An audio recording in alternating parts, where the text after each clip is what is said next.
Na kwingineko ni kwamba maelfu ya mashabiki walifuatilia upeperushaji wa fainali ya kombe la dunia la FIFA la mwaka 2026, mchuano ambao pia ulitumika kuonyesha dhamira ya gavana wa Vihiga Ndeti ya kuimarisha sekta michezo kupitia uwekezaji katika miundombinu na ukuzaji wa vipaji kwa vijana.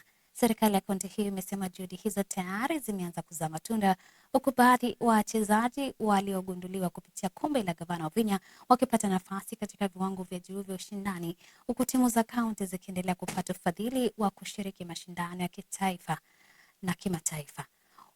Huku Spain wakiibuka washindi wa kombe la dunia mwaka 2026 dhidi ya Argentina kwenye fainali hiyo iliyochezwa Marekani Jumapili. Upeperushaji wa mechi hiyo mjini Machakos kwa wakazi ulichangia ukuzaji biashara za wenyeji. Mimi kama gavana wa Machakos nimeona ni vizuri niweze kuwaleta watu wote wa Machakos pamoja katika hali ya sports.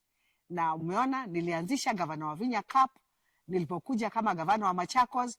Tumeanzisha pia darts. Umeona pia nilisupport wasichana wangu wa Kwanzanze walipoenda kucheza mpira huko volleyball Morocco.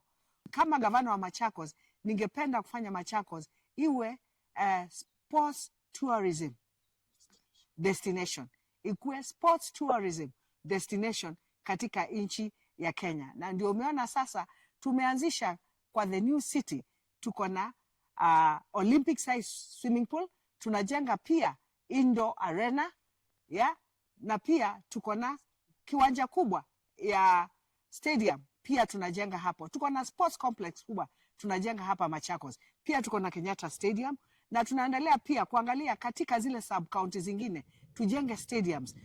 Tungependa sasa ile mpira unakuja kuchezwa Kenya, watu wakienda Nairobi pia wanakuja na Machakos. Machakos ni karibu sana na Nairobi.